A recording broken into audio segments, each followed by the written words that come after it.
God have mercy upon us. This man. Baba G. Chichambiri pindai kari. Maswera sei. Maswera. Maswera bo kuri sei kubasa.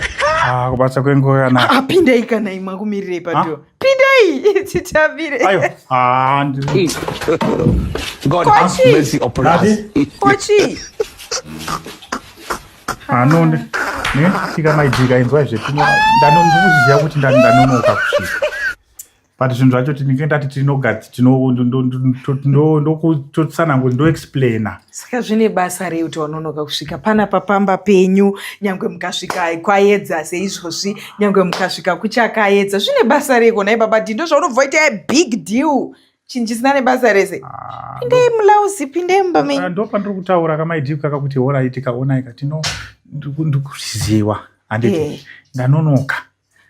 Time dzandaifanira kunge ndasvika dzapfuura. Ngatichionesanei. Ini ndikupinda handisi kuramba zvangu. But ndikuti ngationesanei ka. Kuonesanei? Panapa pamba pe. Alright, muda kutanga madya here. Chikafu ndatoisa patebho. Ndaseta zvese. Handina appetite maidi. Imwe wangu wakasviba. Kuma kuramba chikafu changu. Alright, chiye mugesi mvura yadziya. Ndizvese ndaisa oni magiza kare kungopinda moto gesi. Ndozvandiri kutaura kamaidi. Pindei kandideti chiko. Maidi manje mukawakomanaka. Manje mukadaro manje wakomanaka. Kuchi, alright ndinoruma here. Alright ndamira kunoko. Alright. Kuti munoruma. Alright, chirega ndotora hangu baba munini. Bamunini vei. Ndouya nawo kana kundotora hangu hama dzangu 2 kana 3. Papa dichiko. Kuitira mangwana kapa. Ndimi babo epano zvakunge ndiri chivillani kana kuti muroi. Ndiri muroi here ndodya vanhu here. Kwese ndakatokumirira kuti murume wangu akauya chikafu chake ndaseta mvura yake yekugeza yaita. Maidi kusvika this time makasvinura kuora rika makanimirira madi kunge marara.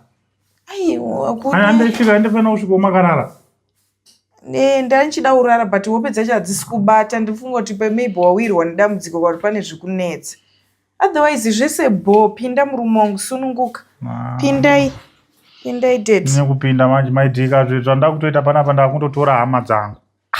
Kana 2. Hama dzenyu munodzidi. Chimira imuriko. Ndakamira handisi kufamba. Handisi kufamba. Ndiuya kuno kumanje toita kungefanika ine ndikuchiti alright kupinda ndikuda.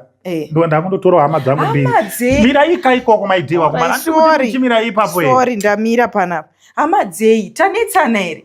Kuitira mangwana pamwe pane zvinogona kuzoitika akandu wanozotaura kuti chokwadi ini takazviona. Asi tanetsana here. Tatukana here. Tarwa here. Hama yacho ukaitora doti itsanangure kuti wanonoka kuuya kumba zvine basa remurume anouya, munhu wemurume anouya mumba nguva yaada. Wandongochitsvaga mari. Ndizvozvo ka. 2 AM murume aripinda mubanga achitsvaga mari. Sokuda kutora hama yei usiku uno. Bamunini wacho wauda kutora kana iwo anatete wacho waruda kuuya nawo uda kumbovati. Zvinowanikwa inini mumba menyu muno. Muri baba wemuno munoita zvamunoda. Ndiri kushaura kuti kunetswa nei. Ndiri kuti inini ndikaona tete wacho ndikauya ka. Kana iwo munin'ina kana mukoma ndikauya newa 3 kana 4. Kana 4? It's not as if tiri kurwa here. Saka uri chilipo. Hayi manje mukandidaro manje ndopinda here. Ndadzokera pamati nimire ndamira. Saka musi kuda kupinda mumba here. Muda kudii?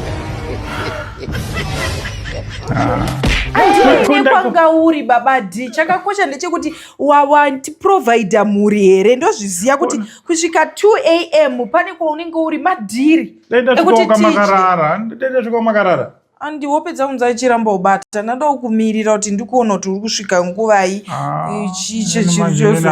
Ana yangu iri kunyuma ini. Kunyumwe. Pinda hangu but saka zvandava kuita rega ndowatora. Ndakuenda